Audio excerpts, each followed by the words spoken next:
Hello, people. So you might have heard Nick Fuentes and Tucker Carlson interview dropped about 2 days ago, and I do have thoughts about it. I do have things to say about it. So I just thought I might as well react to it. So we can just react. Here, let's just start it. For having me. I wanted to meet you.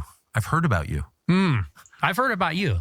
So, well, thank you. I want to understand what you believe, and I want to give you a chance in a minute to just lay it out, not what you're pivoting against, which are a lot of the same thing. I agree with you on some of the things you're pivoting against for sure, but what do you affirmatively believe? So I just want to stand back and let you explain it. But first, I want to understand how you got to where you are, how you became Nick Fuentes. So this is my understanding of your life arc, and tell me if I'm wrong. You show up at Boston University. You grew up in a suburb of Chicago, kind of working class, western suburb, and you show up at Boston University in the fall of 2016 at the height of the battle between Trump and Hillary. It's like this kind of pivot point in history. And you show up with a MAGA hat, and you have a Trump hat, and you have like basically off-the-shelf Republican views. Yes. And so describe what the views that you had then, and then describe what happened.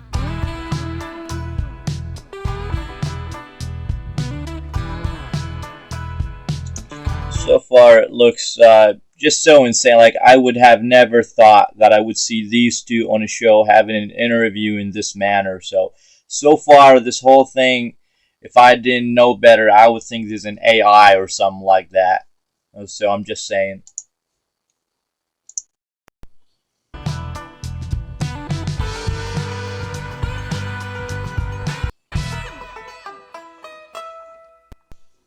Yeah. So when I was in high school, I was very political. I was reading a lot of the libertarian stuff, Austrian school, Chicago school, economic type literature, because that's what was popular at the time. If you went online in the early 2010s, that's all the conservative content there really was. That was the most extremely online type stuff. Libertarian economics.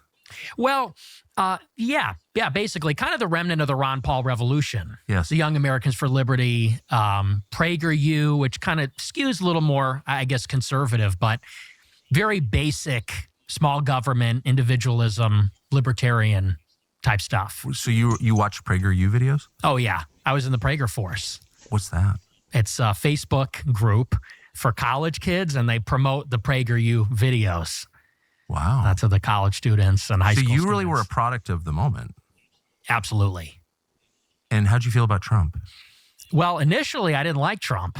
When the primary started in 2015, I considered him to be a statist. Yeah. Which sounds so ridiculous now. No, a lot of people thought that. Yeah. And I was a libertarian, so I saw him as a big government. I just wanted to say, so at that moment, about Donald Trump. So I thought the same thing. I mean, he spoke about he would change a lot of stuff and what have you. But that I also had that in mind. He did look like a statist kind of guy. So I didn't see him as a pro small government or any stuff like that. He just looked like a person who wanted to make the government bigger. So I didn't trust him. And you might have heard me in general. I do not trust governments politicians in general. So I just wanted to say that. 1990s liberal. When he was asked about healthcare, he said, "Well, we'll take care of everybody." And I said, "I'm a Rand Paul guy, Ted Cruz guy. Those were kind of my people back in 2015." You like Ted Cruz? I was a cruise missile. Does Cruz know that? You said the cruise missile. I don't think so. No, I was actually on his campaign. You were on the Ted Cruz campaign? I don't know if I was on the campaign, but I door knocked in a little village in Chicago in McKinley Park for Ted Cruz. No way. In the Illinois primary. Did he write you a thank you note? No, I didn't get a thank you. He probably attracted all the older ladies. It was like, oh, who's this cute little guy? He looks so freaking cute. Let me just see what he has to say. I'm saying, like, his looks probably help. He lost, so I guess. Yeah, he did. He did in a very humiliating way. Wow, that's amazing. So what happened? So I, like everybody else in 2016, went through this ideological awakening. And First, I shifted to Trump. And the first realization that I had is it started in 2016, actually, because the primaries, started in 15, around April or May, I think was the first announcements. And I had very negative feelings about Trump. And like I said, pro Rand Paul, pro Cruz. But when the actual Iowa caucus happened and the primaries began, I saw that Trump was dominating. And every night in the Super Tuesday, when they had all the big contests, one after the other, I remember the media was furious that he was winning one after the other. And I remember thinking to myself, like, structurally, if I'm a libertarian or a conservative and we want to change the country, we have to win elections. If you want to win elections, you have to bypass the media. I sort of had this realization that the media was really standing in the way. Course. They were the problem. And I had this realization that all the conservatives and Republicans up to that point were afraid to take on the media. They, like Mitt Romney, would cower before them and were so apologetic and so weak. And so initially I said, I actually don't ideologically agree with Trump at all, but he will destroy the liberal media, or at least their monopoly on thought and opinion. Yes. And then a breakthrough can occur. So that was kind of the first hump. And I said, I could get behind Trump because he's a winner. He'll win for our side. And that was kind of the first big thing. And then as I listened to him more and more, his speeches and his rhetoric, I started to think about immigration. Which you hadn't really considered before? Never. And the reason why is because I was from a 95% white suburb. So the diversity had not really reached my corner of Chicago yet. Me and my family, not so much my family, they grew up in the city, but growing up in the suburbs, I was insulated from that. So it was just not even, it's actually, you're going to love this. I don't know if I've ever even said this on an interview before. I was listening to Mark Levin's show. This goes to show how normie I was. Actually? I listen to him every day. You listen to Mark Levin every day? In high school, yes. I just wanted to say a word normie used with Tucker Carlson.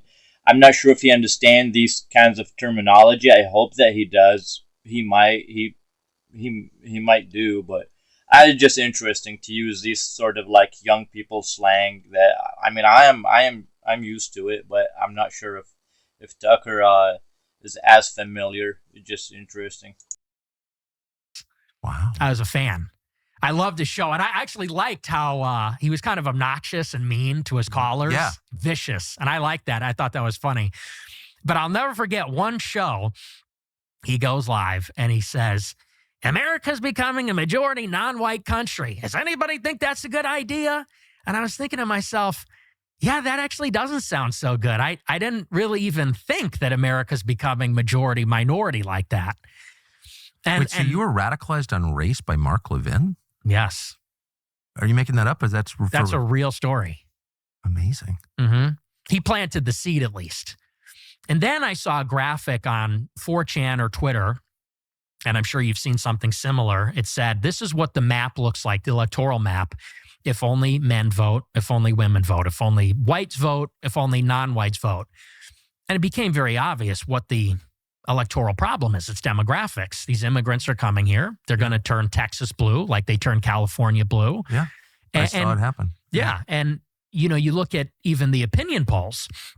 These people don't believe in free speech. They don't believe in the Constitution, the Second Amendment. As a libertarian, the things that are, and as American, things that are important to you, they don't believe, they don't understand these things. And so I said, that's another political obstacle. You've got the media, you've got immigration. So I'm thinking like, well, we're going to vote for Ted Cruz.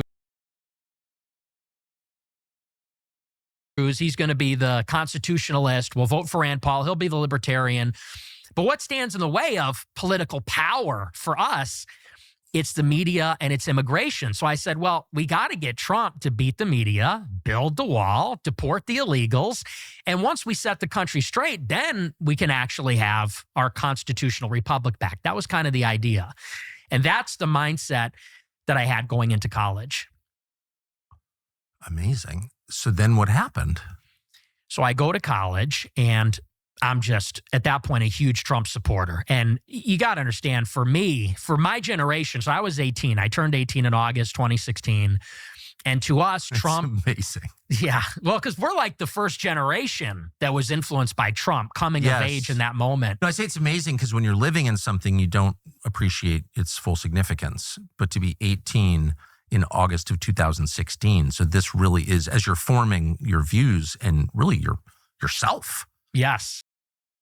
What if there was a way to snap? Well, there are people who make solid beef tallow. Well, delicious, by the way, especially American online. Formative. And, you know, so for us, he was like the savior of Western civilization. We looked at him as like, and by we, I mean me and all the online kids, teenagers that supported him. We really believed the hype, like Teflon Don, like he could go into any scenario and win. Like he was unstoppable, unflappable. Nobody could score points on him. He just seemed like, you know, they said you can't stump the Trump. Like he could not be stumped. And so he just had this aura of inevitability, invincibility. Yeah. And I loved that. And so I went to Boston University. I got on campus in September, and I was wearing my MAGA hat everywhere, in the dining hall, walking down the street. And it's a city campus. So you're walking down Commonwealth Avenue and, you know, you're in the city of Boston, which is super liberal. And at that time, it's different than it was now. People were getting fired for wearing MAGA hats. People were getting punched in the face. It was like being a Trump supporter was out there actually back then. It was controversial. It was controversial everywhere, not even, you know, just in liberal Boston. But so I was wearing my hat everywhere, and I was just getting accosted constantly. In the dining hall, people would come up and yell in my face. Some black girl in a hijab ran up to me and said, "You know what you're supporting? You're racist." This, and I'm trying to get my pizza, you know, I'm trying to get my oatmeal or whatever at the dining hall. This was happening constantly. And so I was going then on Twitter, and I had a small Twitter account with my real name and face, and I had, you know, maybe 200 followers, and I'm posting about my experiences. And I caught the attention of a lot of people on campus for wearing the hat, for posting on Twitter, and they found my Twitter. You've only been there like a month? Less weeks, maybe 3 weeks. This is starting to kick up. And I catch the attention of my peers, and they start going at me on Twitter and giving me death threats. "We're going to kill you. Oh, how dare you? If I see you, I'm going to beat your ass," that kind of thing. And this is my first experience with this. You know, now we're all kind of desensitized to it, but that was my first run-in with you know, this intensity from the left. So I file a police report. I get real nervous. And, you know, when you're a student, you can't really avoid other people. You're in a dorm room. You're in the, you know, so you're vulnerable. True. And anyway, long story short, so one of these guys from the campus libertarian group, Young Americans for Liberty, he reaches out to me and says, "Hey, I'm not going to say his name, but he goes, I go to a school in Boston. I'm from YAL." He said, "And I'd like to set up a debate with you and one of these people that's been giving you a hard time on campus," because they were doing a lot of events. He said, "Is that something you're interested in?" I said, "Absolutely." And so he goes around and he asks some of the bigger people that are antagonizing me on Twitter, and everybody says no. And he goes, "Yeah, no one's going for it." I said, "Well, can you try again? Can you?" And so he finds one guy, and it turns out to be the student body president of the whole university. It'll be you. Yeah, the senior, this liberal douchebag progressive. And he's the student body president of the student government there. And so we set up the debate. It was about a week before the actual election. So I think it was end of October, beginning of November. And they hold it in this auditorium in the center of the campus, and like 300 people show up. So it turns into like this huge, and they're all liberal. They all hate my guts. They're heckling me the whole time. They're yelling at me. Yeah, they would. We do this debate about Trump versus Hillary. And so I'm there, and I'm pro-Trump, and I say, you know, I think Trump's going to win. And I'm straight up like ripping the Ben Shapiro talking points. I'm saying, you know, it's got everything to do with culture and nothing to do with race, and diversity's a problem and all this. And I decisively win the debate. It's like not even close. The debate wraps up, and this girl who I think I had talked to her on Twitter once or twice comes running up to the stage after the debate, and it's Cassie Dillon. And at this time, she's a fellow at Daily Wire, Ben Shapiro's company. And like I said, I barely knew her. And she comes running up and she says, "Oh my gosh, I live streamed this debate on Periscope on Twitter. She said, and 30,000 people watched it, and you have like 5 job offers. You did incredible. I said, wow, I don't know what to say. That's great. She goes, You're 18 years old. yes. So it's like happening very quickly for me, And she goes, do you want to do a post-game interview after the debate? I said, sure. And so she asked me about how I thought the debate went and what my views are and things like that. And, very normal stuff. And then at the end, she says, I just got back from doing study abroad in Israel. She goes, and it was amazing. Would you ever take a trip to Israel? And I said, no, I think I just wanted to say, I saw that coming from a mile away. I was like, oh, like Israel, would you want to go to come on a trip with me? Just for the fun of it. They're always so slithery in a way, got everything I need right here in America. And she goes, oh, okay. And she wraps up the interview. And that was a little bit of foreshadowing. And this begins a relationship, not a romantic relationship, but we become friends and we start talking. And she's plugged in, like I said, a Daily Wire. She's talking to people at Right Side Broadcasting Network, the college Republicans. I start to develop this friendship with her.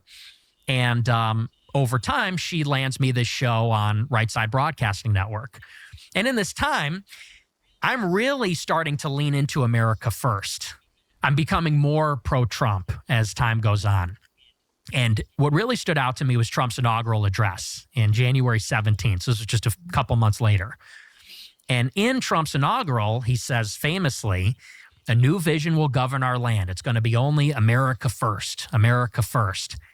And I said, that's me. Like, that's what I believe. Yeah. I'm an American nationalist. Me too. Fully at this point. Not even a conservative. And he just fell for it.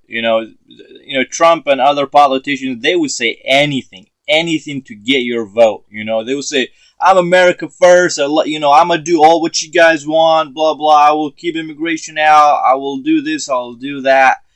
But yeah, if you fall for that, you've been just a sucker. I mean, that's just all the reality of it, and he was young, so I'm not really criticizing him, but I'm just shaking my head. I'm like, you should have kind of, I don't know, maybe he grows up more and then he learns more. Not that I'm way older than him or anything, but you kind of learn things as you see them again and again. Maybe that there's a pattern that these politicians are rarely truthful. There was one thing that happened just before that really struck me as strange. And I've told this story before. I'm not going to spend too much time on it, but suffice to say, Barack Obama in the lame duck period, so the Democrats lost the election. He's on his way out. There's a resolution in the Security Council condemning the settlements in the West Bank in Israel. And typically, the U.S. delegation will veto those resolutions condemning Israel. Well, Obama's on his way out. He's got nothing to lose. So the U.S. delegation abstains from the resolution, and it passes. And Fox News and all the pro-Israel conservatives are calling him an anti-Semite. They're saying he hates Jews. He's an anti-Semite. He hates Israel. And I saw that, and it struck me as strange because it seemed hypocritical. It seemed like how when conservatives would critique anything about race, we got called racist, or anything about feminism, we got called sexist. All Obama did was uphold U.S. policy on the West Bank that we've had since 67, which is we don't support the settlements. I said, how is it anti-Semitic to just be consistent on our U.S. foreign policy? Like I said, which is a Republican-Democrat consensus. And I got attacked for this. I wrote a big article about this. I tweeted about it. I tweeted to Ben Shapiro. I said, I've never seen anything on the Daily Wire that's actually critical of Israel. And he quote tweets me. And at this time, I have 1,000 followers on Twitter. How old are you? I'm 18. Let me guess. He's going to be called an antiseptic. I'm just seeing it. It's from a mile away. You tell Ben Shapiro or any of them people something like that, you're an antiseptic. That's what's going to happen to you. I'm You're still a freshman in college, yeah. Mm-hmm. And this is even before I started my show. And I don't know, I probably got 100 likes on this tweet. It wasn't a viral tweet.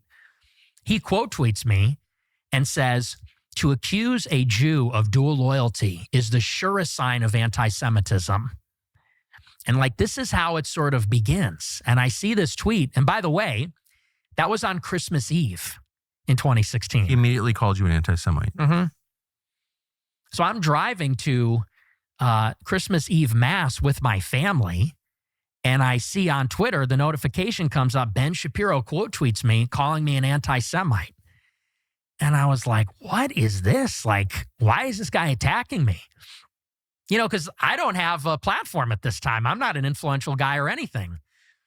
And so then I put out another tweet, similar. I said something like, if you're China first, you should live in China. If you're Mexico first, you should live in Mexico. If you're Israel first, maybe you should go live in Israel.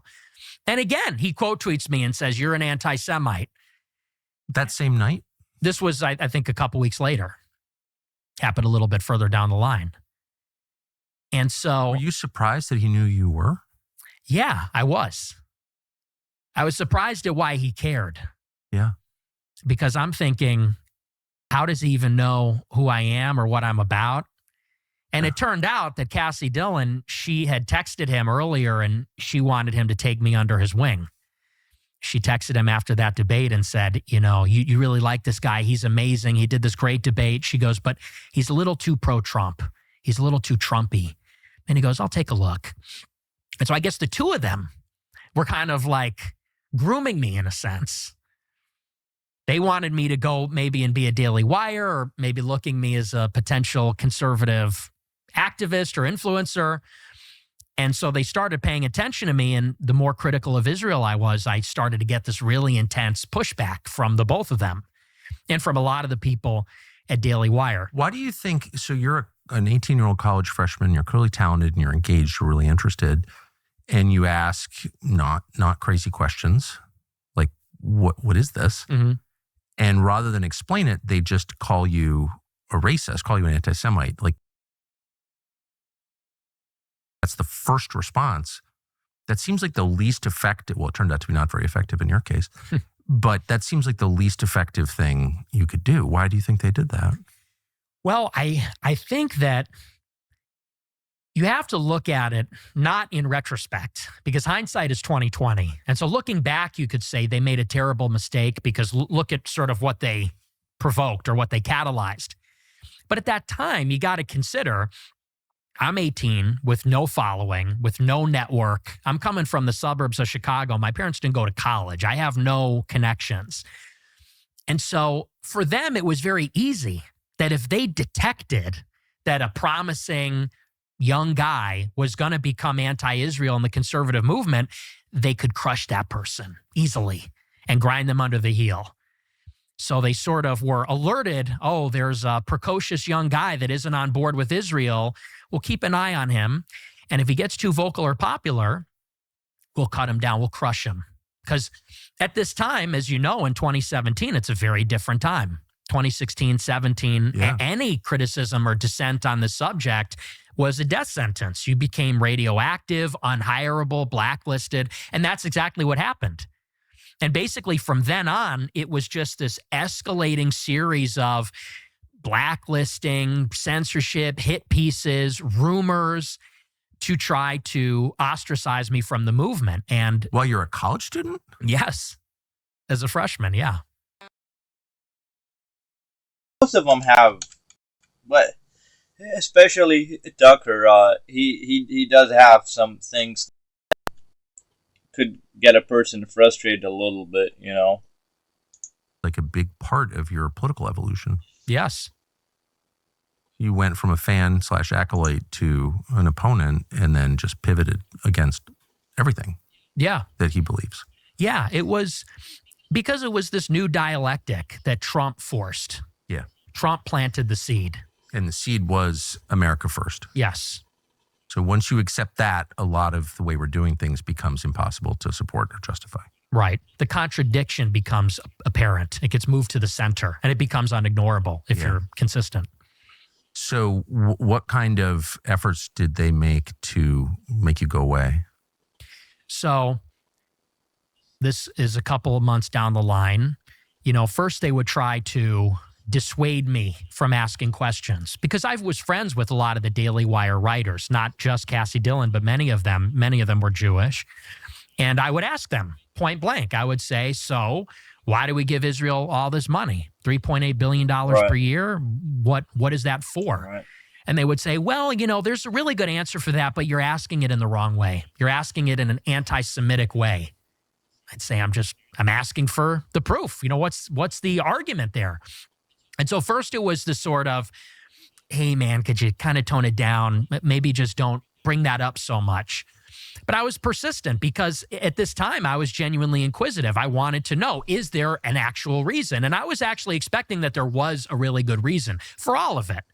And the more that I read, the more that I dug into the subject, the more I found out there's a lot of these neocon Jewish types behind the Iraq war. There's the foreign aid complex, which is really unique. There's AIPAC, which is this intense foreign lobby where it's bipartisan. It seems to be the only thing that the parties can agree on. And so it just made me burn more with curiosity. So I just kept asking them. And eventually they said, you know what?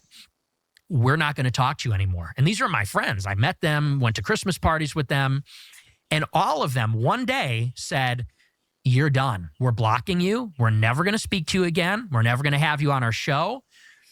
And I said, wow, like this seems like inhuman. I'm struck by how impersonal this is. Like here, I thought we're friends. We're all conservatives. Maybe we disagree on one issue. Nope. Now I'm being canceled by the right. So I was shocked by this. When was this?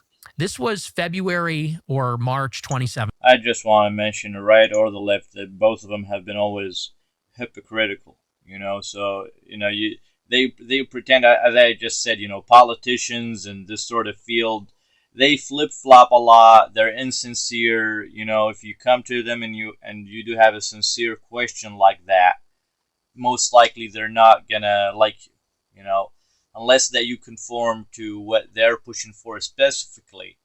They do not like you. 17. So you're still a freshman in college? Yes. Are you even paying attention to college at this point? No, not at all. And my grades started to suffer because I was just really focused on this. So that's pretty young to get canceled and pretty young to have friendships destroyed over politics. Like that's usually, like decades down the line. Right. What did you do? Well, I just became more emboldened. And so I took this story on my show. At this time, I was on RSBN, and I had this show, which I named after the inaugural. It's called America First. And I would kind of subtly bring up the Israel topic and say, this is something you're not allowed to talk about. This seems like an apparent contradiction. It's a big problem. And they escalated their attacks. Cassie Dillon would call my boss, who she was friends with, at RSBN every day for weeks, saying, you'll never believe what Nick said on his show tonight. It's so racist. It's so bad. You got to take him off the air. It's going to make you look bad. And I would then get word from my boss, Joe Seals. He was the founder at Right Side. And he would call me up and say, I don't know what has gotten into Cassie. I thought you guys were friends, but she is calling me every day hysterically, demanding that I fire you. And I was like, wow, so it just keeps getting worse. It starts with this, they're very weird about the subject. Then they don't want to talk to me. Then they're trying to get me fired. And I'm thinking, okay, so clearly what I'm asking about, there's some truth there that they don't want. I should have asked you this earlier. Did anyone during the course of, pre-cancelization say to you, here are the reasons? You're not asking the question correctly, but there are reasons that our foreign aid to Israel is so high. And here's what they are. They did, but in a very general and vague way. As you know, it's never specific. They would say things like, well, they're our partner in the Middle East. They're a democracy in the Middle East. Just as very vague. It's rhetorical. And I read The Israel Lobby by Mearsheimer and Stephen Walt, and they break it down very succinctly that there's no real strategic benefit. Actually, there's strategic liability. Eastern Mediterranean is not a strategically important region. The intelligence that Israel provides is not useful. Actually, it's detrimental because they frequently lie. The technology we give them, they pass along to the Chinese, which was a big scandal. So I would give them all this and say, yeah, that's not adding up. And they would say, yeah, well, you really just can't talk about that. Yeah, it does not matter how you look at it from every aspect. This relationship is not beneficial for America, especially right now. we're basically becoming a pariah because of them, and it's only going to get worse. This is not going nowhere, right? And yeah, if you just speak about it, and this is especially like a few years ago, or for the past 50 years, basically, you say anything like that, and like you're like, whoa, whoa, whoa, whoa, you're being antiseptic. You cannot ask such questions. But why? Oh, because stuff happened in the. It's BS. Most of it, it's either excuses, it's stuff that they use to control you, to control the speech, and to rob us more of our tax dollars and to control our lives. This whole thing is.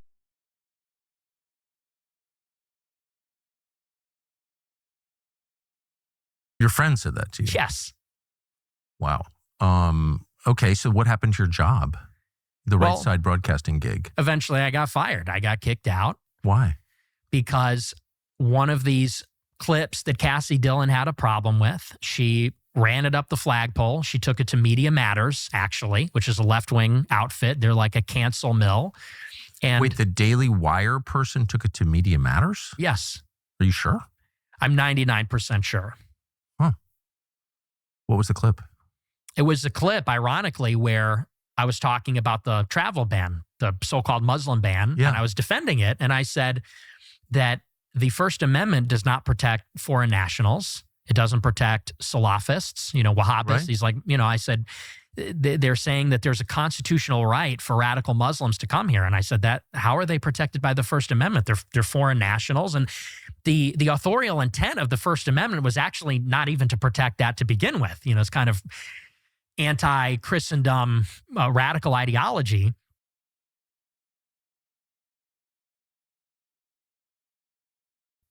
So it's something, ironically, that probably Shapiro and Cassie would agree with, but they recognize the currency that a clip like that would have with the left, because the left could say, you're Islamophobic, you're racist. So she brought that to the left, saying, look at this guy. It's not that he's anti-Israel, but he's anti-Muslim. Yes. Well, that's very interesting. Yes. And so that clip appears on Media Matters, which at the time, I was the subject of a lot of attacks from them at the time. And people kind of listened to them. Yeah. Including on the right, they listened to them. Yes. So what happened? So I had to write an apology. My boss called me up and said, you need to apologize for what you said. For being anti-Muslim. Yes. And so I didn't write, I'm sorry, but I had to write something like, well, I should have chosen my words more carefully and this, that, and the other. And ultimately, then they fired me anyway, a couple weeks later. Yeah. What was the pretext for that? Well, they wanted to get in the White House press office. They wanted a press pass.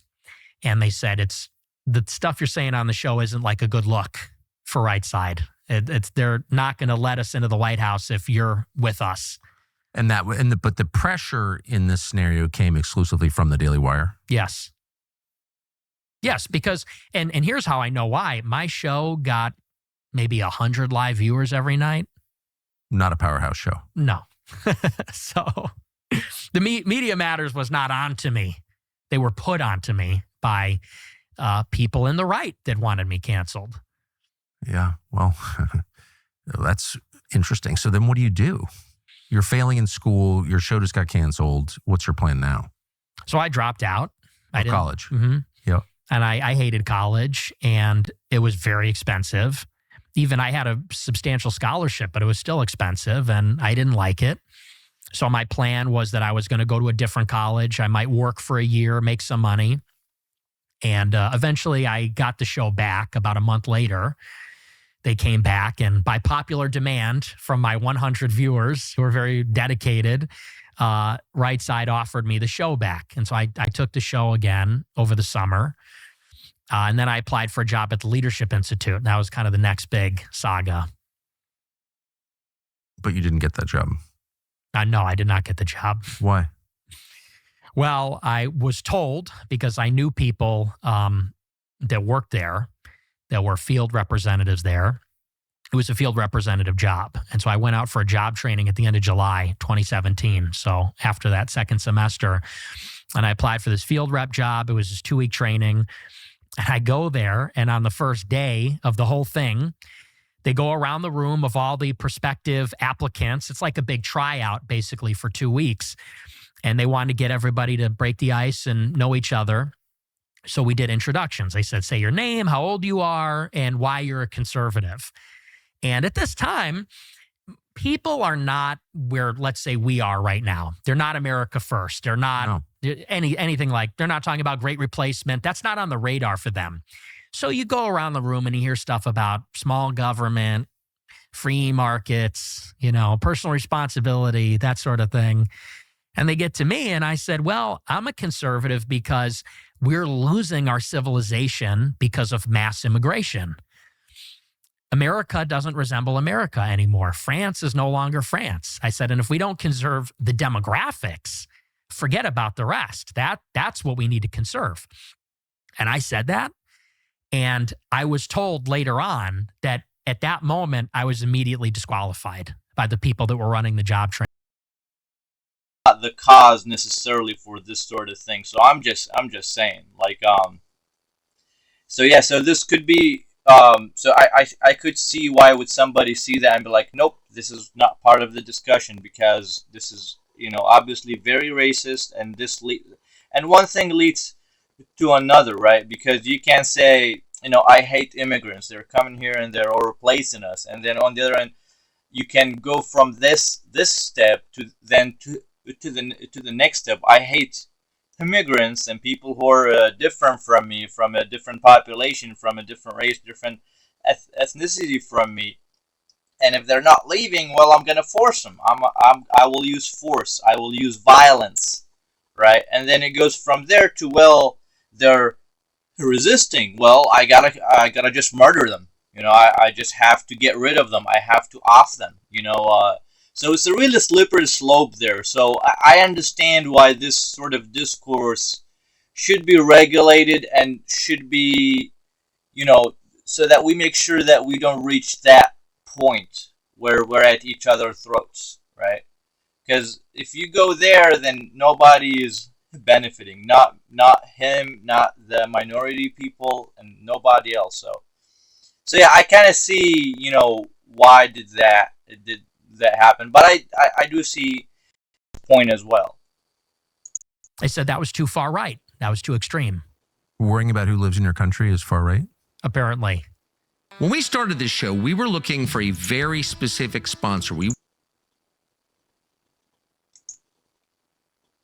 are farms.com/Tucker.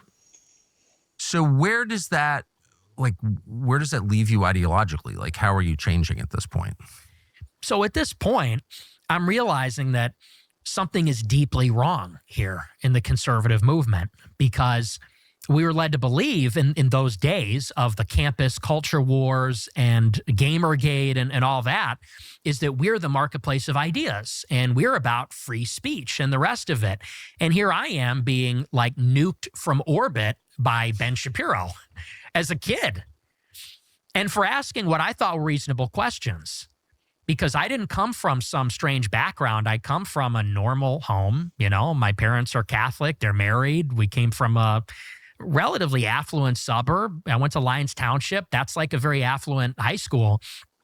In other words, I didn't wake up as like the son of, William Luther Pierce. I wasn't like a skinhead or something. I was like a normal guy that was like, yeah, like country's too diverse. We're too pro-Israel. Like, this is reasonable. And I was just getting sandbagged for it and blacklisted. And what's more, nobody cared. Like, because I remember going on Twitter and saying, like, why isn't anyone sticking up for me? Where's Dave Rubin? The free speech warrior. Where's he on this one? Where's Shapiro? Where's all these people? And in some way, they were all sort of complicit in this. So I realized that the conservative movement was completely bankrupt in that way. Yeah. Well, and I became absolutely very right. radical. Well, you became, let me just say, I'm so familiar with, I was much older when it happened to me and much more insulated. I was not a college student. I was like 45. So, and I was in a much better place to withstand the pressure. But I do think and I want to, this is my main question to you, is when you get attacked, when people call you names, like they always called me racist, and I would always think to myself, I'm actually not. I would tell you if I was racist. I'm a little sexist, but I'm not racist. And I never understood why they did that. And then I thought maybe the point is to make me racist. Where you just get to a point where you're like, well, if you're going to slander me, then I'll just become the thing you're calling me. I do think that's a feature of human nature, don't you? Mm-hmm. And if you stare too intently at the accusers, at the, whatever Ben Shapiro's or Mark Levin's or Ted Cruz or whoever it is calling you names, it like distorts you and you actually change and become what they say you are. Have you thought that ever? Do you worry that happened to you? This is a tricky question. So basically,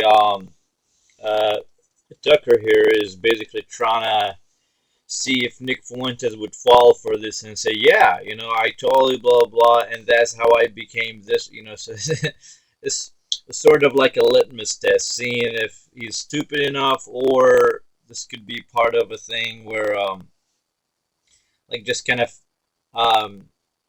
it could be like a thing where he's trying to, I'm not saying they're both fits, but if they were, this could be a place where they sort of confirm to the audience and to all of the viewers and to all of the donors that that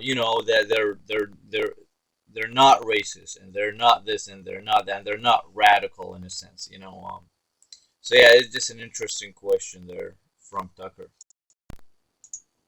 No, I don't think it ever did, because I know who I am. I had a very firm grounding of what I'm about, which is that I was deeply Catholic, and I still am, deeply patriotic and pro-American. And I don't consider myself temperamentally to be an angry or a hateful person. So I never, in other words, lost my center. They say this thing about you look into the abyss and the abyss stares back into you. That never really happened to me. I was frustrated. I was frustrated because I felt like I was being denied a level playing field, opportunity, and it wasn't fair. I felt like I was right, and these people that were basically hypocrites, grifters, not really conservative, they were controlling the conversation, and as a consequence, they were controlling the Republican movement. And I really perceive this as like an urgent crisis, because if we wanted Trump to deliver America first, to realize it, the Trump movement had to transform the conservative movement to reflect the victory that Trump won. So, I won't keep torturing you with biographical questions, but I do want to, so how your show gets canceled, you drop out of college, you have no money, you decide you want to work at the Leadership Institute, which is like a conservative think tank or some organization of longstanding in Arlington, Virginia. Mm-hmm. Can't get the job there because you're worried about immigration. It's all pretty amazing. And then, where does that leave you? How did you succeed? Well, I continued doing my show. I did it independently. What does that mean? How do you do it? How do you do a show independently? There is this might be not entirely correct. This might be my own imagination, but he seems a little bit jealous talking about Tucker, or just sort of again, kind of confused or kind of infantilizing Nick a little bit. How was you as a kid? How did you reach this place? How did you reach this standing, as a kid? How did you succeed? How did exactly that happen? I don't know. It's just been a little weird for me. How did you do it? I started a YouTube channel. Yeah. And I was in my parents' basement, and I put up a green screen. I got my computer, webcam, and I just started going live every night in the same way that I did at RSBN. I just did it on my own channel where I had creative control over it. And at that point, I basically mounted an attack on the conservative establishment from the outside. I sort of realized that there's sort of two ways you could play this. You could infiltrate the conservative movement. I could recant all my views and apologize and pretend to be one of them and bypass the gatekeepers, the censors. I said, or I could kind of be in the wilderness and I would be alone and I would be radioactive, but I could challenge the credibility and legitimacy of the conservative movement and its claim to represent conservatives. And that was kind of the mission, was to say, no, the immovable standard is America first. I'm going to represent it. And the conservative movement is going to have to move to me. I will not move towards them. And I thought, maybe I'll make money and maybe I won't, but I'm going to try it for a couple of years and I'll see how it goes. So, but the sight picture in your head was enemy is conservative movement. Yes. Do you think that was a good choice? Yes, absolutely. Rather than like, but why not like Antifa or, I don't know, Anti-Defamation League, or there are a lot of institutions on like George Soros. Like, why would it be the conservative establishment? Why did you think that was important? Well, I kind of took a page from Trump's playbook, which is that you have to, in the country, the left was hegemonic over all the institutions. And you have this organized opposition to the left and the Democrats and all the left-wing controlled institutions. And the organized opposition comes from movement conservatism, the Republican Party, Fox News, the sort of constellation of conservative institutions. And I said, the problem is, whether you go Democrat or you go Republican, you're kind of just like getting the same thing. You're getting the establishment effectively. The opposition is basically controlled or moderated. It's not authentic opposition. It's not a true alternative. And so I said, we, and by we, I mean the true America First nationalists, we need to fight for the mantle of the opposition. And then leading the opposition, then we can take the fight to the left as the conservatives, as the Republicans, whatever. But first, you have to win that internal battle among the audience that the conservatives have. Because that's really the problem, is that they have usurped. The base is extremely conservative, extremely anti-left. But the Republican Party, like those that represent them, are not at all. A lot of them are atheists, a lot of them are gay, a lot of them are feminists.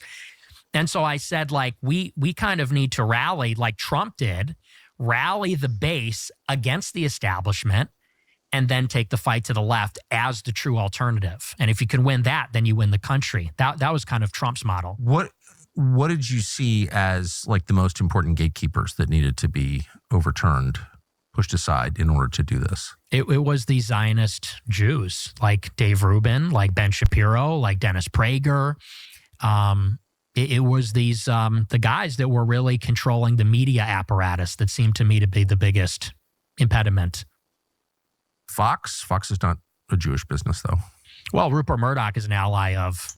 Yeah, just as soon as Tucker said that, and by the way, I will try to not pick on Tucker as much. But yeah, as soon as he said Fox News, everybody knows about Murdoch and his allyship with Sir Netanyahu, so he's True. aligned. Yeah. And he owns the whole News Corp empire. So, and yeah, he's certainly a part of it also. I mean, Dave Rubin, though, does he matter? No, not really. Right. I mean, Dave Rubin is like, I don't know. Do people watch Dave Rubin? They did back then. I mean, because you got to consider they were kind of like the ascendant new media, They represented the next big thing. I mean, and Ben Shapiro seems irrelevant to me now. But back then, for the young, he was huge. True. Mm-hmm. So maybe you won. Oh, certainly. Well, it wasn't that long ago that many Americans thought they were inherently safe from the kinds of disasters you hear about all the time in third supply with the like countrysupply.com. So here's my question. So I look at the landscape now and the people I see as, I'll narrow it down to foreign policy. Okay. Who is effectively opposing neoconservative foreign policy, which has been the dominant foreign policy of the United States for my entire life, which has been so destructive, I think, and I've seen it. Who are the voices who are sincere in their opposition to that and who have some ability to change the country's orientation on foreign policy? And those would include Marjorie Taylor Greene, J.D. Vance, Matt Gaetz, me. But you've attacked all of those people.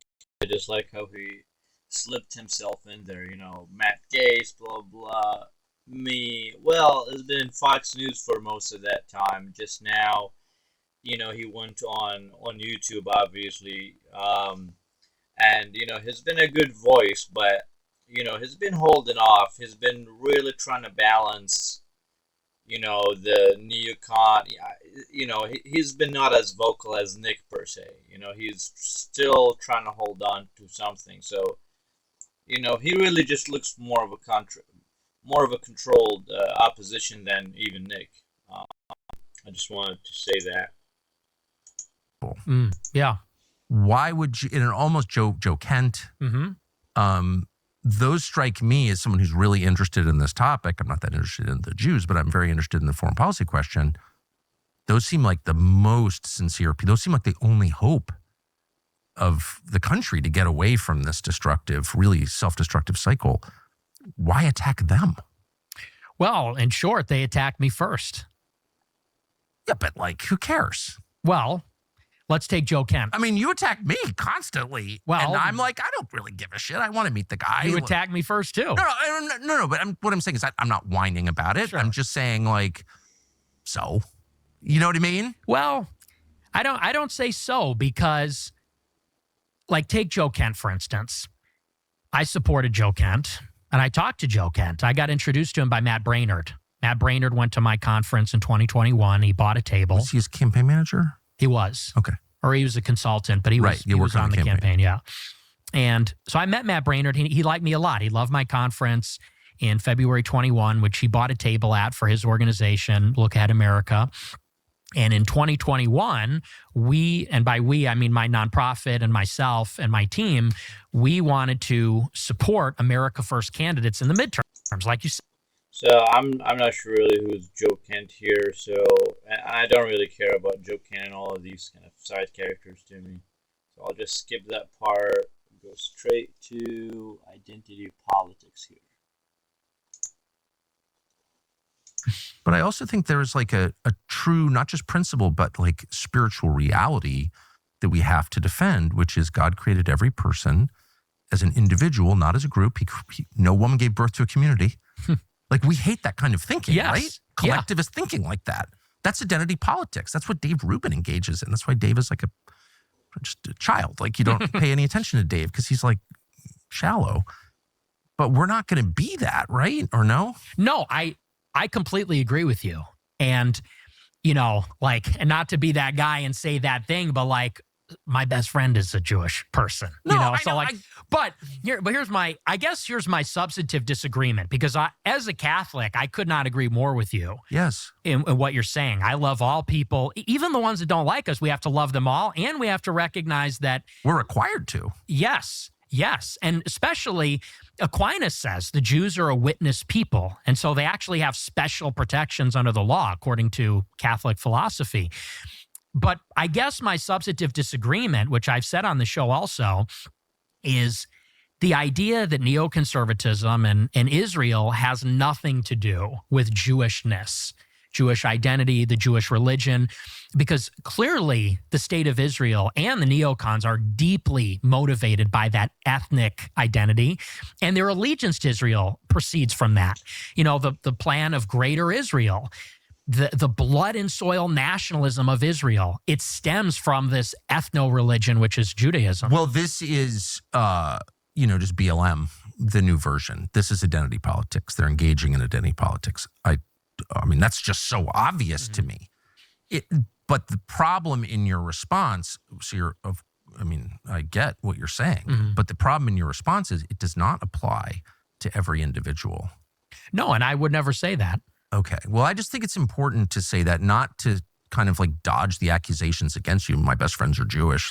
Okay, I agree. Embarrassing, even though it's probably true. And it's true in my case, actually. But whatever. But because just that principle that we're all judged as individuals by what we do, that our faith, the decisions that we make, the way we live our lives. And so Tucker here is just trying to make sure that Nick is not being every last single Jew. But at the same time, I think he's purposefully dodging Nick's point of view here, because Nick's point of view, he's not saying that every single Jewish person is a bad person. He's clearly saying that there is some sort of an identity that are bringing these people together, and this identity being Jewish or even the Z word. So, and that's playing a big role. And then, there might be a big community international. They're in many positions of power, many positions in the media. Um, so, he's clearly, he just repeated it like once or like twice already here. Uh, that Nick, he's not thinking that every single one of them is bad. It's not that, but the ones that they are doing the stuff that we don't like are motivated by identity of that, and so that's important because it is playing a role, right? And so Tucker is like almost purposefully making it as if Nick has said otherwise, which is interesting.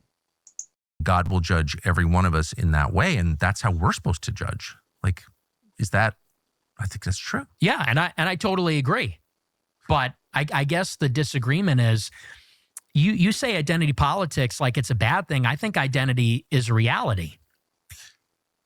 Identity is a reality. Absolutely. You just can't have a country of 350 million this diverse where it's just like warring ethnicities, because then it's Rwanda soon. And, the people with the most force just kill the others. So, like, you can't have that here, right? Yeah. But I would say specifically as it pertains to, you, I think, have said it's the neocons. And I think that neoconservatism, where does it arise from? It arises from Jewish leftists who were mugged by reality when they saw the surprise attack in the Yom Kippur War. Yeah, that's a lot of it for sure. But then, like, how do you explain Mike Huckabee, Ted Cruz, and there are a lot like that, John Bolton. I mean, I've known them all, George W. Bush, like Karl Rove. I mean, all people I know personally who I've seen like be seized by this brain virus, and they're not Jewish. Most of them are self-described Christians, and then the Christian Zionists who are, well, Christian Zionists. Like, what is that? Right. And I could just say for myself, I dislike them more than anybody, because like, what? Because it's Christian heresy, and I'm offended by that as a Christian. That's why. So I don't, like, why not? Like, I'm pissed at the neocons, very pissed. I've said that a million times. I've been mad since December of 2003 when I went to Iraq. And so, like, I went and asked straightforward questions to Ted Cruz, because that seemed like he was a sitting senator who's like serving for Israel by his own description. He seemed like a worthy target. I'm not going after MTG, who's like the most sincere like, why not go after Ted Cruz? I don't understand. Well, again, with Marjorie, I was a friend of hers, and she spoke at my conference, and then the day after, she pretended like she didn't know me. And that was in 2022. But it's a continuum. Like you said yourself, you showed up in college, like one set of views, they evolve as you interact with reality, as the reality itself changes, as like you learn things, you grow, like whatever, people change. Well, and look, now that everyone agrees with me, I will graciously forgive them for being But why so make hostile. it personal? Like, who cares?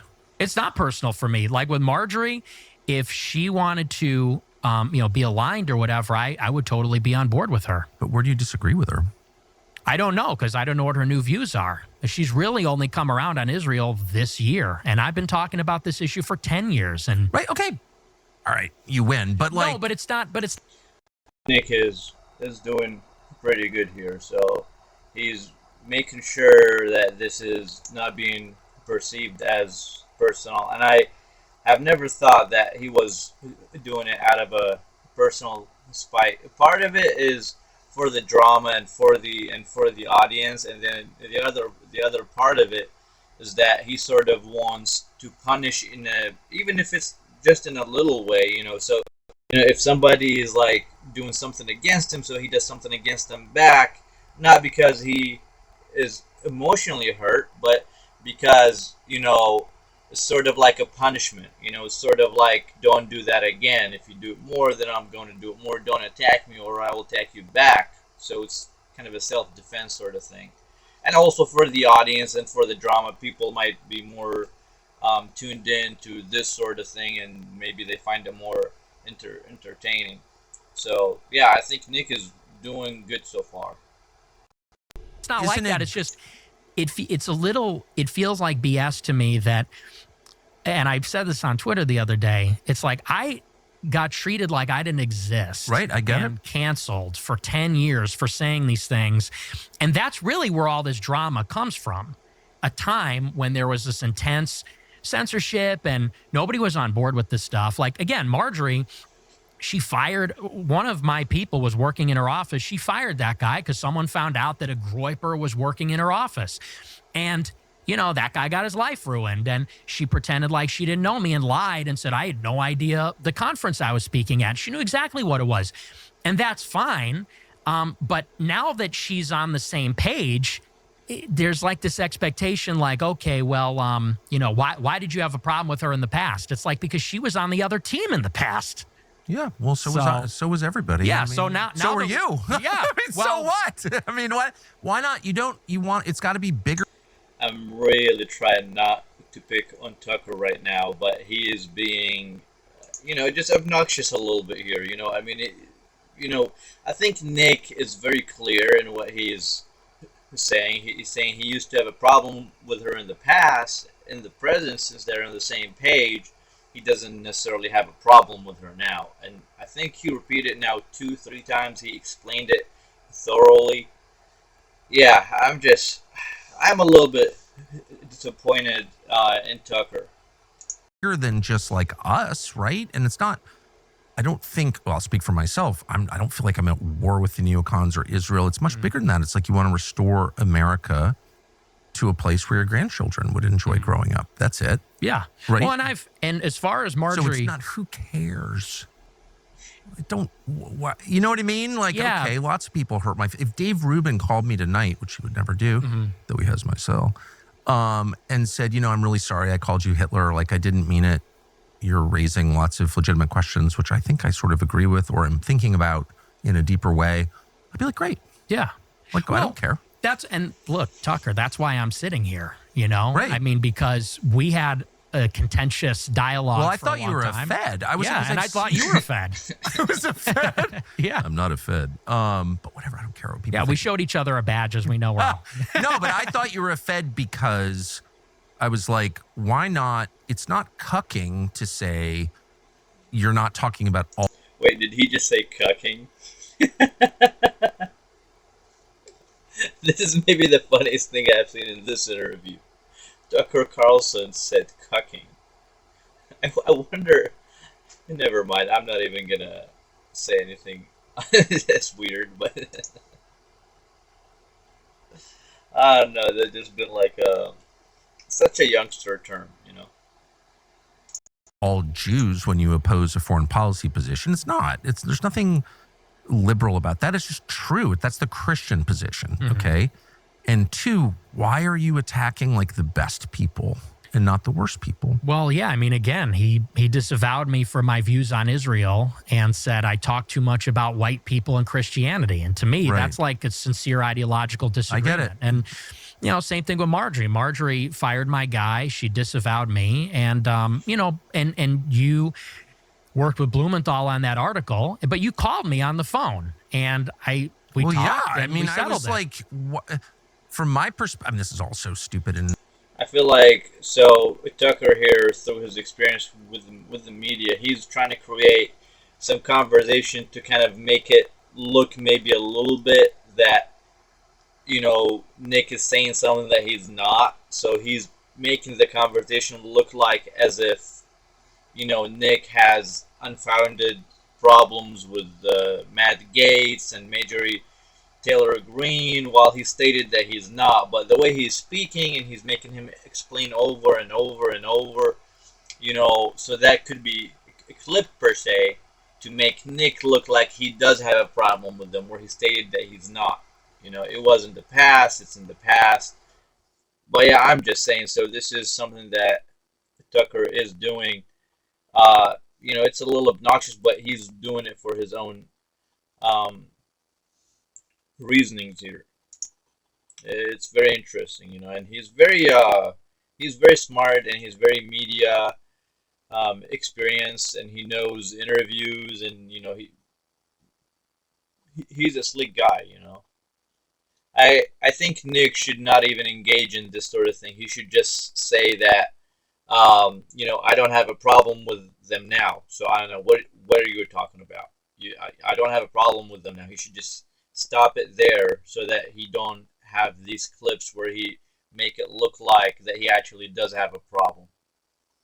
So that's what I would have done. But hey, inside baseball and whatever. But for the record, I was like, first of all, who is this kid?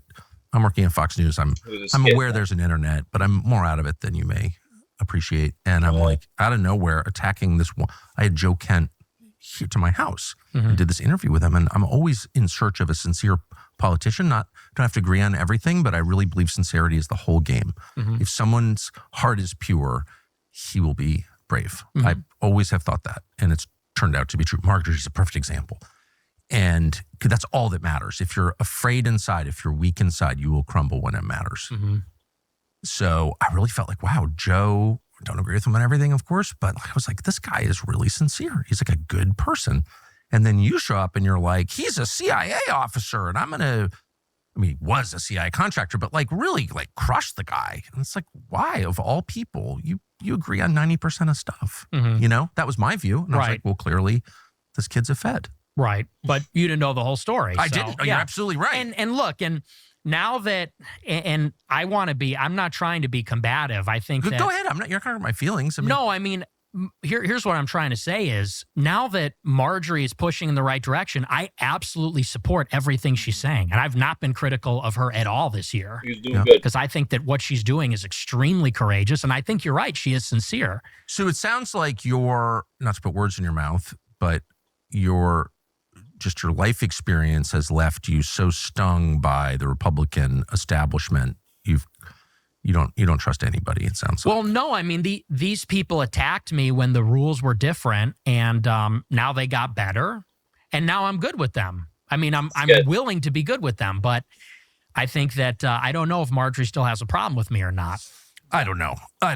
I do know, though, and this is the last criticism I will level, and it's maybe not even your fault, but I do know that, the coordinated attacks against totally reasonable questions about what's in America's interest and what's not, those are all coordinated by the Israeli government. It's all come to light now. And they're against me. I've always thought I have the world's most moderate position on Israel. Don't hate Israel. Just don't want to get involved in their wars. Don't want to pay for this. Don't want to pay for abortion on demand in a foreign country. Sorry. When we're cutting food stamps on our own, that's outrageous. It's not America first. That's my view. Not embarrassed of it at all.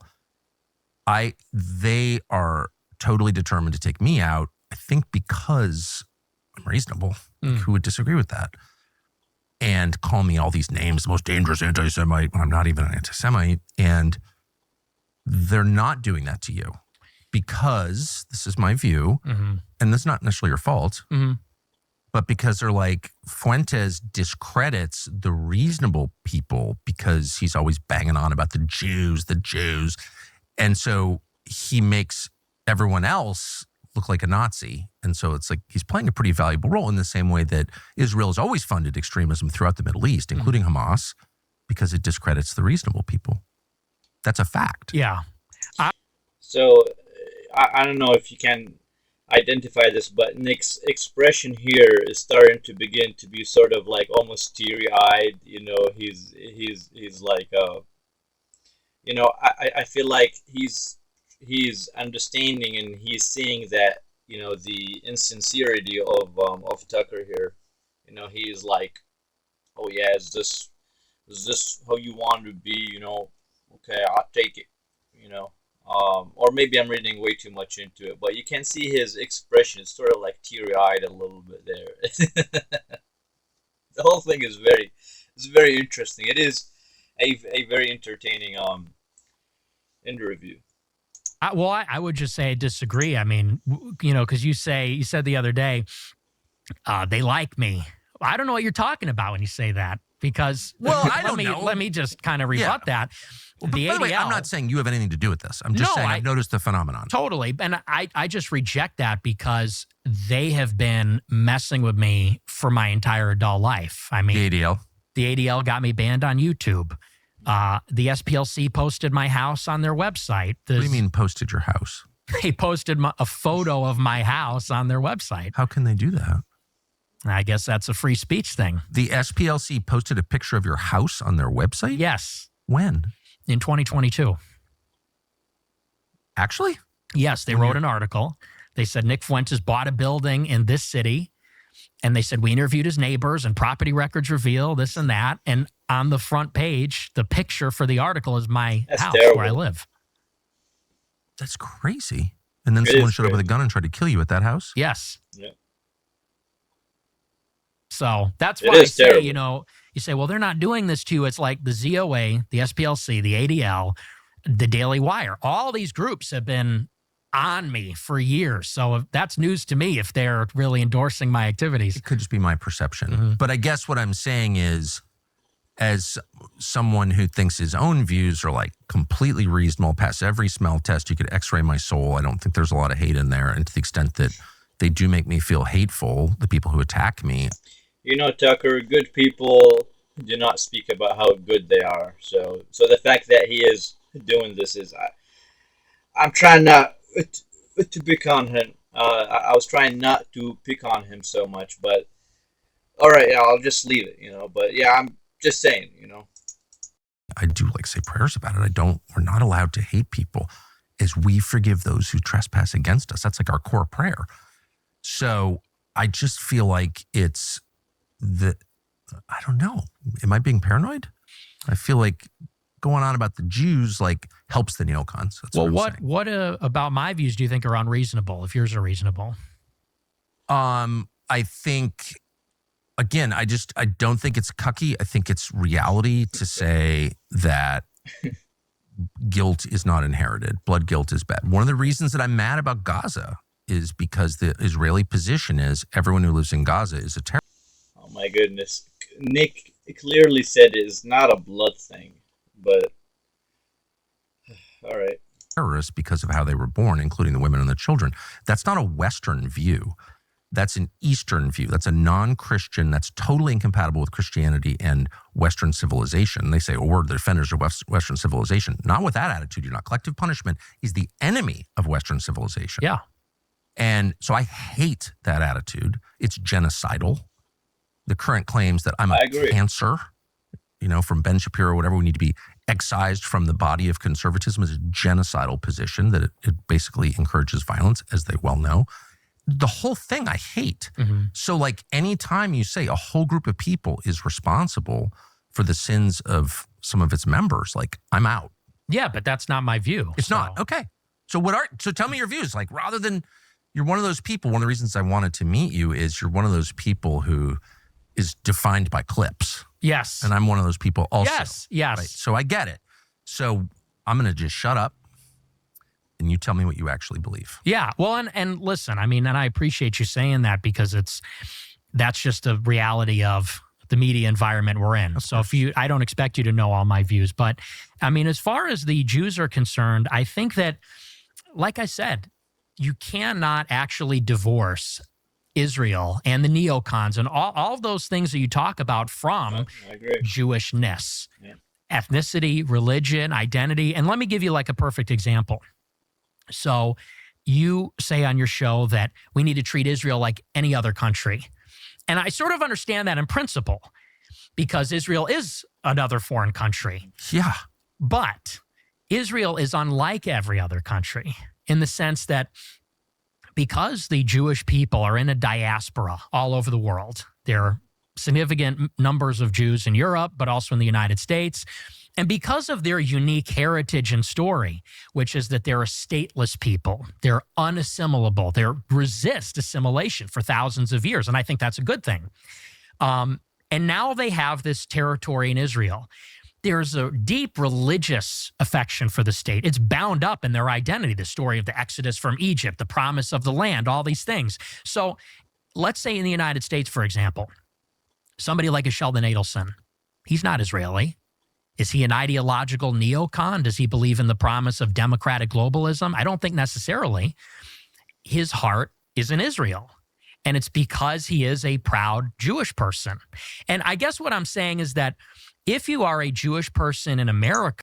See, I really see what Nick is coming from. And it is hard to kind of phrase and talk about this because it is true. So this person, he sees his Jewish identity tied to the state of Israel, right? Now, it should not be, right? So that is the side where I am on. I feel like Jewish people should, which many of them are, don't identify with the state of Israel. They've never been there. They've never lived there.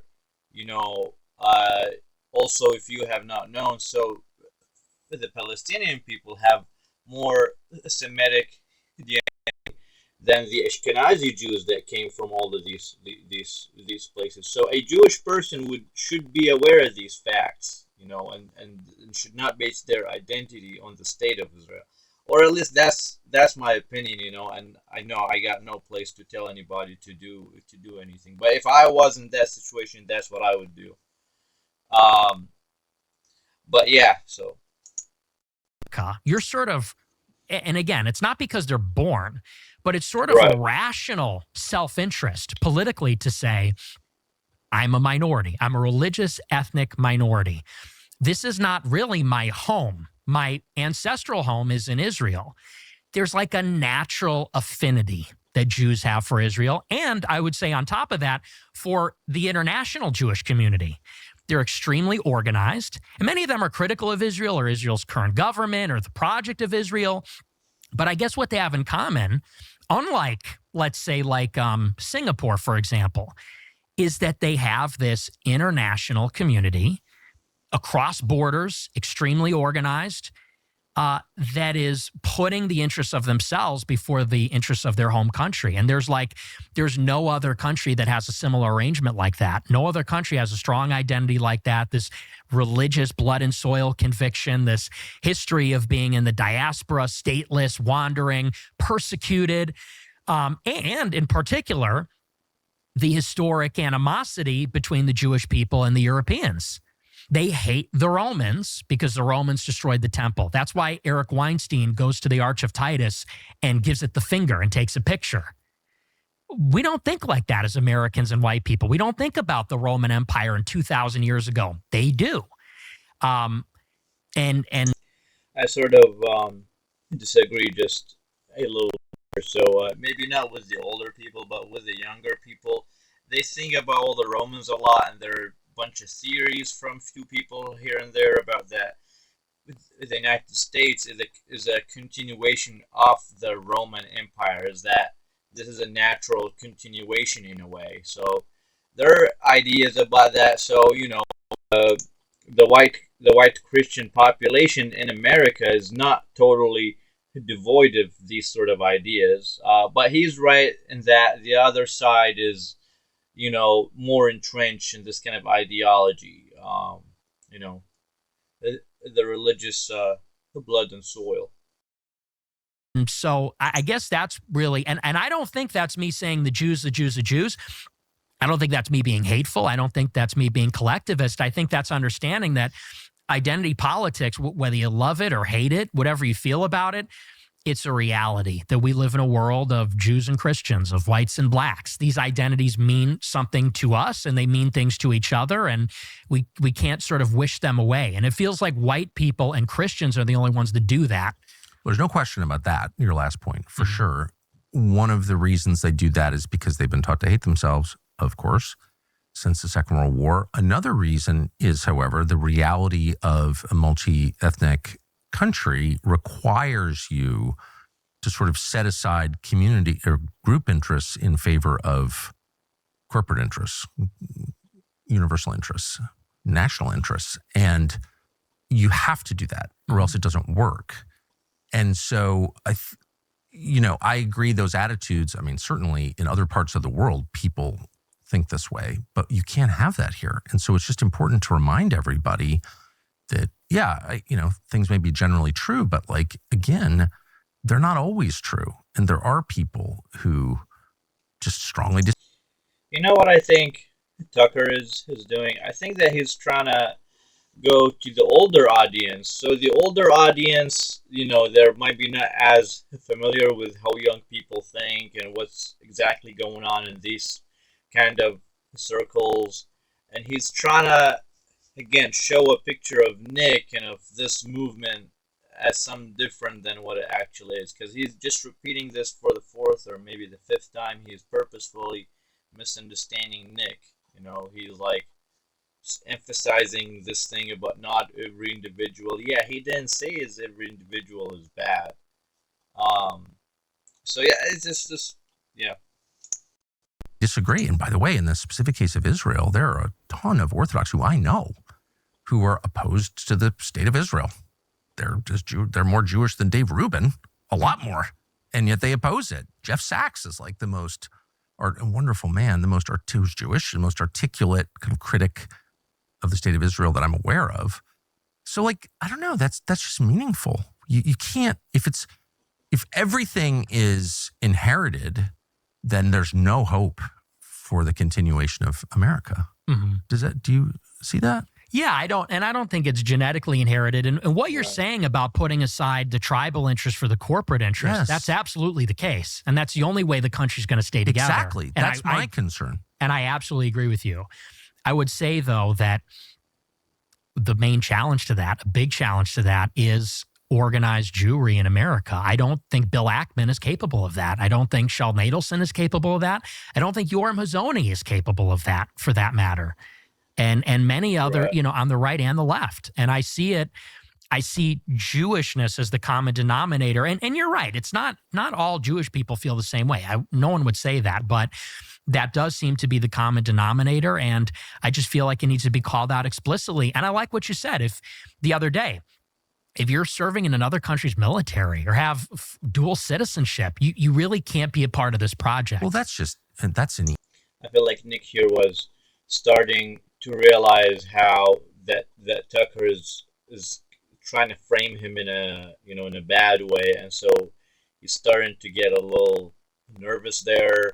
He's starting to trying to kind of bring quotes from Tucker himself to kind of agree, so trying to switch the topic a little bit, because Tucker here is just hammering in this warped point of view, so this is basically Tucker being aggressive on Nick, so this is just Tucker trying to like tell Nick that this is off limits, that this is I'm not not only I'm not going to help you get there, I will destroy your image in the point of view of my audience. And Nick is starting to realize that more and more as the video or as the interview progresses. So yeah, and you can see it on Nick's face per se. He's like teary-eyed. He's like, "What the heck?" This is it's pretty interesting. An easy one, but I am much more comfortable as a Christian and an American keeping it on that level, because it's easy to just set universal rules that apply to everyone, not just the Jews or the Christians or the anybody. Right. Just like Americans can only serve in the U.S. military, or they lose their passport. I mean, I don't know. That's not hard. And I don't know. Why not just say that? Say what? That. Why not make every statement about how Americans ought to behave applicable to all Americans? Like, it's the defense of universal values that will hold the country together, and the emphasis on parochial group values that will break it apart inevitably. Because this is a particular issue and it's acute. Like I Right, said, yeah. I think they are unique in that way. I think that's a unique issue, especially in the Republican Party, especially in the conservative scene. So how would you like this all to be resolved? What I would like is for the U.S. government to not be influenced by these kinds of foreign allegiances, not with money that comes from, American citizens like Sheldon Adelson, not from foreign lobbyists. So, I mean, in terms of tangible things, I don't think we disagree on any of it. Like registering APAC and FARA, banning dual citizenship. Like, I'm basically in agreement. I think 80% of the public agrees with those Yeah, things. so that's kind of what gets me a little bit annoyed. It's like, these are, like America First, the concept, it's the most popular, self-evidently true idea you could have. Like, don't let foreign powers, especially tiny ones far away, control your country. Like, of course not. Everyone agrees with that on both sides. Yeah. So the trick is not to let that idea get subverted. Does that make sense? Yeah, and I think we agree on that. But it's subverted when they're like, that's hate. No, that's hate. When he just said that, it's good to not let that idea subverted. You see, it was a little threat there. You know, he's just threatening Nick. He's like, you better, you know, go with the flow. You better not subvert what we're doing here, right? You know, again, he's very threatening. You know, there is a possibility that, you know, there was an actual threat, you know, but like, you know, Nick that could, you know, go to a dark place. I don't know, but yeah, this just kind of creepy. He's, you know, this is, I mean, I have followed Tucker for years, and this is the creepiest I have seen him. It's kind of unnerving there. And Nick is his expressions, you know, are more teary-eyed and stuff. Yeah.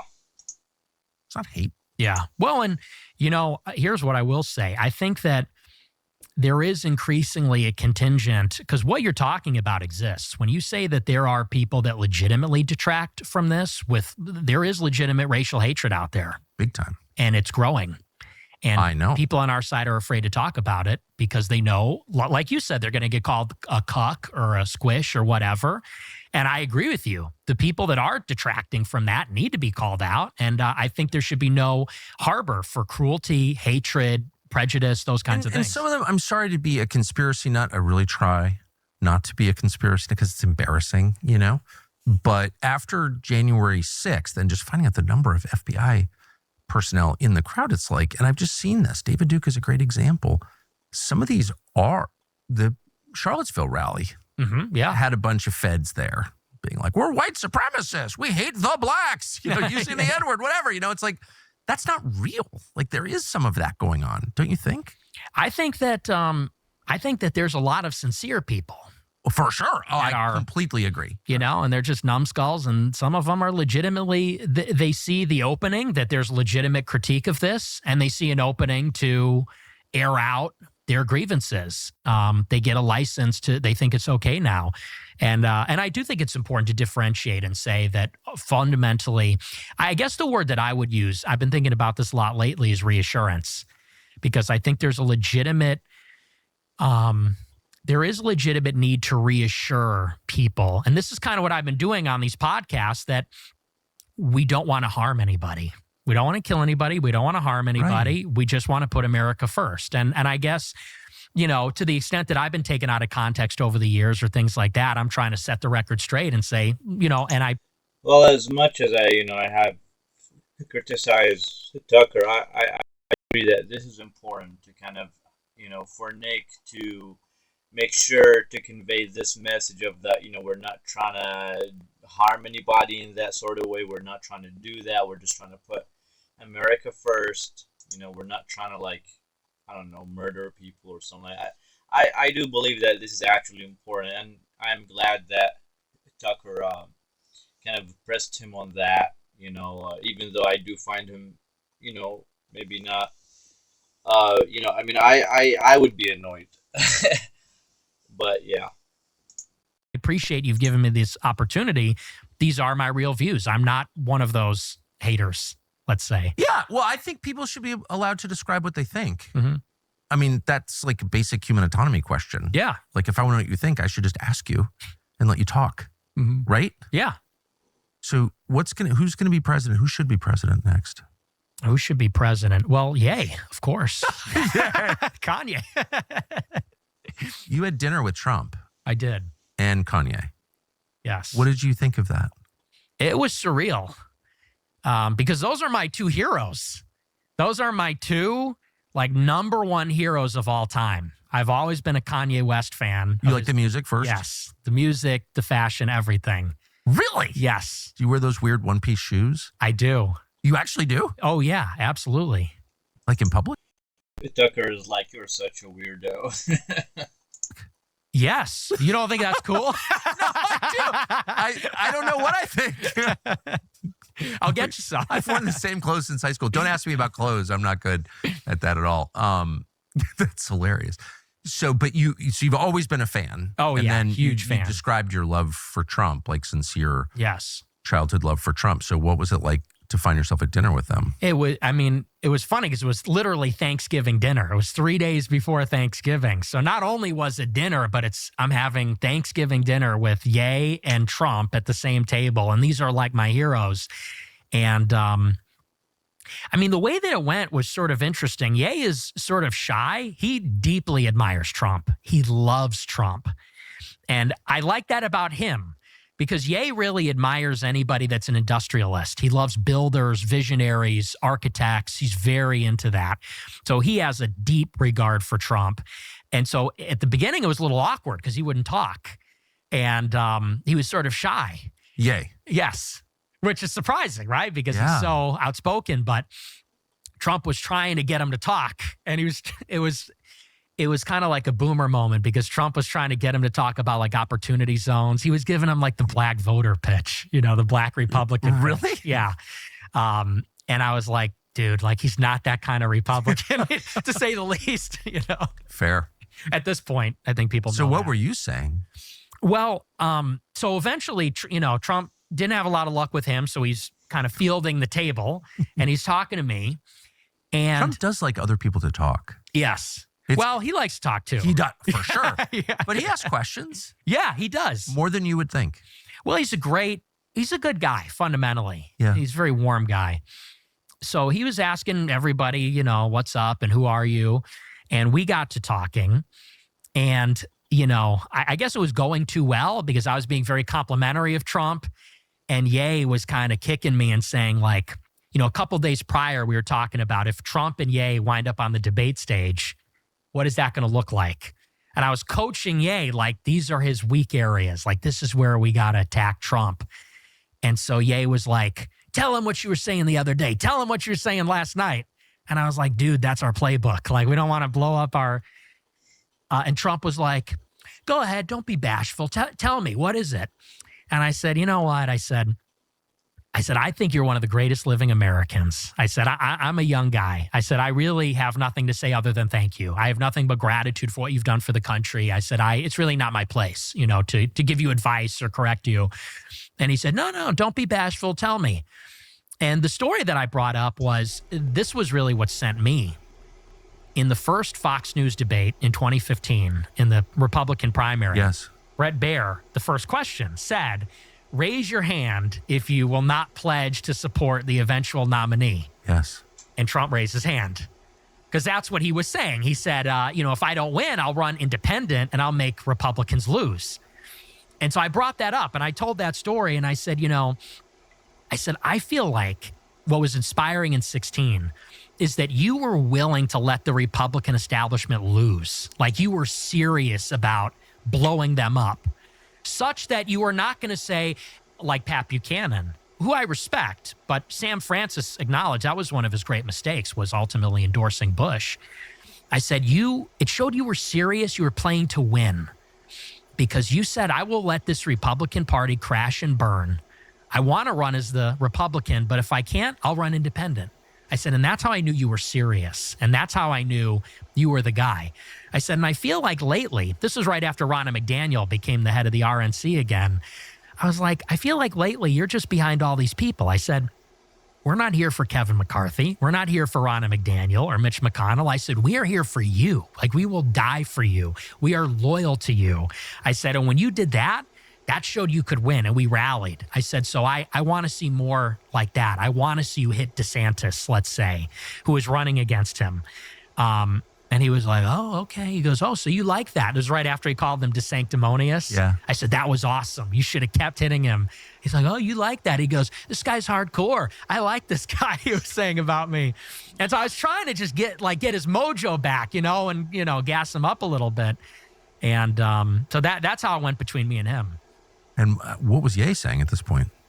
Well, he was beaming with pride. Because Trump turns to him and says, who is this guy? This guy's great. And Ye was like, right? And I was like, this is amazing. Did you call your parents from the parking lot? Oh, yeah. Yeah. You'll never believe. Yeah. I try never to think like, how will this be perceived? It's better just to like be as honest as you can be all the time. And, and honest people will respond, agree or disagree, but they'll feel your sincerity and your honesty. But there are always people who are going to like distort it. And I recounted basically the Christian gospel at Charlie Kirk's memorial service, and everyone's like, you're an anti-Semite. I literally didn't have one thought about Jewish people. I had nothing to do with that. It was whatever. So, but I was thinking about this conversation, which I'm sure can't imagine what that in the ways that it'll be distorted. But I do hope that people who want to learn what's happening and who you are will watch the whole thing. It's probably naive hope that it won't be reduced to whatever you're saying something naughty and me laughing and see they're both Nazis. I mean, that's going to happen, of course. But I'm willing to take that risk because I just think it's important to know you're clearly ascendant. You're enormously talented. I think what Tucker is trying to say here is really like, Tucker speaks in like kind of a cryptic way much of the time. He's very diplomatic and he speaks very diplomatically. So what he's trying to say here is that, I gave you this stage, I risk my own self, blah, blah, blah, so don't fail me. Don't you fail me. I'm doing this in hope that you will not make me look bad, so don't make me look bad, because I'm taking a risk here. So don't you dare, right? So this is sort of what he is trying to refer to here, or indicate. Talented, you're more talented than I am, for sure, as a talker. So, and there've been a lot of attempts to silence you and it hasn't worked. So my calculation, I'll just be as blunt as I can be. It's like, do I want to have Fuentes on? Everyone's gonna be like, but you're a Nazi just like Fuentes. Okay. But then I'm like, I don't think Fuentes is going away. Ben Shapiro tried to like strangle him in the crib in college and now he's bigger than ever. So it probably would just be worth hearing what Nick Fuentes thinks. I just want to be transparent about my motives here. Yeah. So those are my motives. Let me ask you, I referred earlier to the assassination attempt against you, and it's very fashionable, among like the permanent victim class, like every, BLM leader was, they're trying to kill me, or Seth, whatever, from the Babylon Bee, people are trying to kill me, and people use threats against them, which are like daily for a lot of us, as a way to kind of make themselves unassailable or immune from criticism, or to attack their enemies. Your words inspired violence. What is stochastic terror? I can't even pronounce it. It's like some academic term, whatever. But you had a real assassination attempt, like an actual one, which got no publicity that I recall. What happened? Yeah, well, it was after the election last year. I put out this tweet and I said, your body, my choice on election night. And, I wasn't, look, I'm not going to apologize for it, but I thought it was like a weak, it's like a lame joke. It's kind of like the most obvious turn of phrase. It's a college joke. Yeah, it's kind of funny. So I had other good jokes that night, but that was like the one that caught on because I just think it captured the imagination of liberals who were like, it's over for us, which it kind of is, but in some ways. But so I put that out there. I didn't even vote for Trump, but I put that tweet out. Who'd you vote for? I didn't vote at all. I just recused myself. But that's just what makes it ironic because I became in some ways emblematic of the election, even though I didn't participate. But so it got 100 million impressions on Twitter, and people were saying on the news that kids were saying it in school. It was on like the news that in middle schools and high schools, the boys were saying that to the girls, your body, my choice. So it became this thing where it's like, he's creating this toxic environment for women. So the internet lost its mind and people then started posting my address online. because they were so unhappy with the tweet. And so on TikTok and on Twitter, a screenshot of my address, my phone number, all my personal information, it went viral. And when I say viral, I mean there were multiple tweets that got 20 million views with my whole readout, all my information. Like your actual address where you spend the night? Yes, where I live, where I do my show, all of it. Damn, did you know that? Yeah, I started to. This is the first time I've heard Tucker or somebody who was of that age say, damn. This is kind of weird. I mean, I thought this was more of like, I'm not going to say non-white, but you know, I don't know. And I thought he was a Christian and he doesn't say profanities usually. I mean, I've seen him hear other people say that, but usually, I don't know. This is kind of weird from Tucker, in my opinion. And I kind of wonder, does that have to do with anything? Like, is Tucker... Maybe Tucker... I feel like Tucker has been trying to expand his audience to include younger people, and so this is at least partially what this is about. So he's trying to reach to the younger audience and understand them, and hopefully kind of have them in his people who follow him and who listen to him, you know, and just try to include them in a way. To see it. So the election Tuesday, obviously, it was like Thursday that my address starts blowing up. I was going to do a show Friday, and someone shows up to my house. Some weird looking guy shows up to my house and just walks through the yard, walks through the gangway into the backyard, and is just circling my house and then goes away. So we call the cops, me and my producer, and we said, maybe we shouldn't do a show tonight. And that weekend, we hired private security just for the weekend, like 200 people. You didn't have security? No, I don't have security. Well, I didn't then. Of any kind? I didn't have cameras or anything, even. I had nothing. Okay. I was raw dogging it. Yeah, which was not smart, maybe, but never had a problem like that. I've always lived that way too. Yeah. But so that weekend, we hired a security guard. Tucker trying to be cool, but also the word raw dogging is also kind of funny here. Just to park his car outside the house and monitor things. Literally 200 people came. To your house? Yes. Not all at once, but one after the other. Driving by, yelling, walking by, throwing eggs. Multiple people threw eggs at my house. Ordering pizzas, ordering DoorDash, whatever. Walking through the gangway. It was like a war zone. Like this security guard was yelling at people all night, and it went on all weekend. And then it went on throughout the next week and the next weekend. And it was bad. I got out of my house. I went to a hotel for a week while this was happening, waited for it to blow over. You do your show from the hotel? No, I took a week off. Wow. Did you announce any of this in public? No, I had to keep it very... Why? I didn't want to track more of it. Yeah. Because if you say, oh, they're here, then people go, oh, no, we got to keep up the pressure, right. Or turn it up. And people at that time were talking about burning my house down. Like on TikTok, there were viral videos of people saying, we're going to burn his house down. And then they doxed my parents' address. People were showing up to my parents' house. It got really bad. And eventually it just blew over. About a month passed. And at that time, so it was like late December. It's actually funny. It was December 18th. I remember because that's an important date to me. Why? And it's Joseph Stalin's birthday. Oh. I'm a fan. You're a fan of Stalin's? Mm-hmm. Always an admirer. But we don't need to go into that, I guess. Well, that's... okay, let's get back to this. I don't really understand that. I've never understood the relationship. But yeah, I don't understand Nick's fascination with Stalin. So we'll circle back to that. It was weird because the reason I mentioned that, it was almost like, because I woke up that day and I was like, oh, it's December 18th. And I was just like very acutely aware of like, today's like a strange day. This is the day that the attempt happened.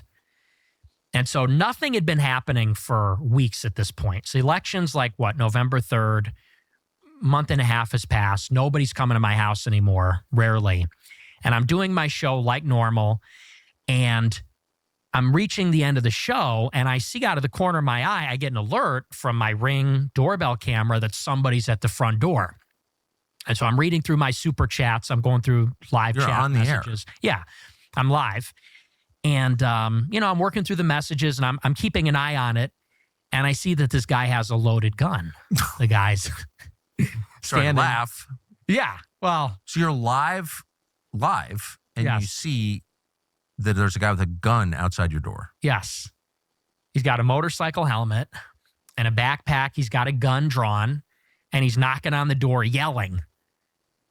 And the thing is, I didn't want to tip him off that I knew he was there because I thought, I don't want him to get the drop on me or something. I just didn't want to give him any information about, because I don't know if he's listening to my show.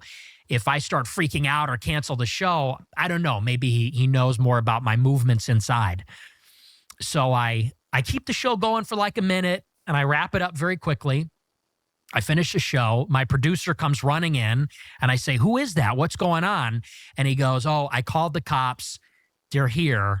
The guy's gone." I said, "Okay, good." So I start getting changed out of my suit and I hear gunshots go off outside. Damn. Yeah. And I literally jump to the ground because I'm like, I don't know what's happening here. And I step outside for a minute after the dust kind of settles and there's 10 cop cars all up and down the street and they have the whole block locked down.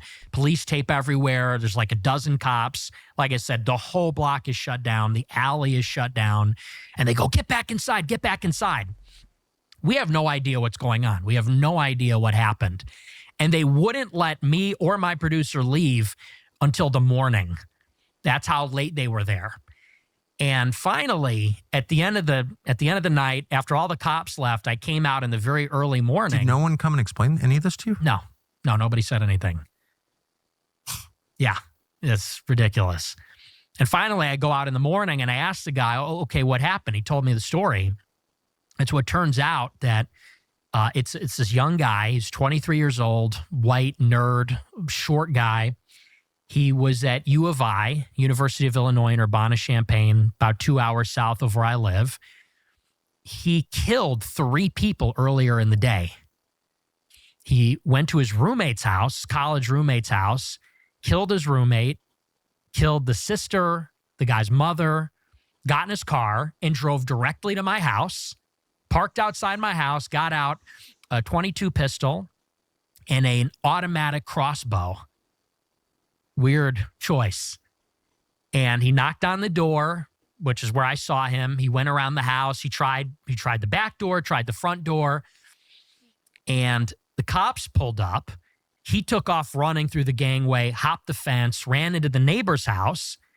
I guess he went into the neighbor's basement because the door was unlocked. He was hiding from the police. He shot 2 of their dogs, which is devastating. He runs back outside and the cops see him. He shoots at the cops. The cops shot him in the face and he dies on the spot.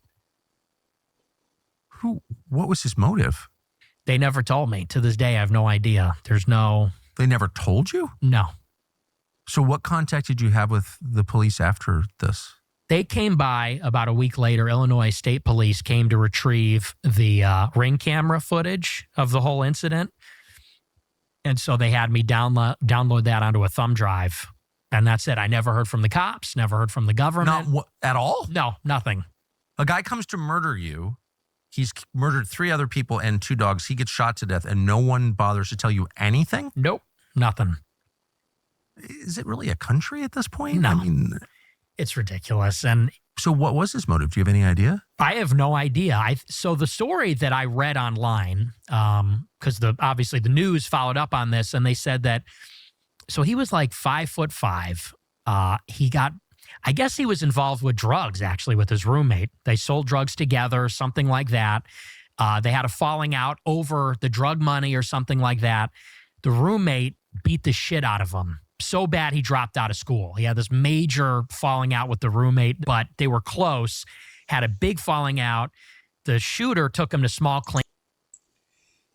I'm getting tired, so I can probably give my opinions about this part, and so there's going to be part 1, and then part 2 is going to be in a different video. but yeah, so far what I'm seeing is that Nick is doing pretty good. Tucker is being somewhat obnoxious, somewhat creepy.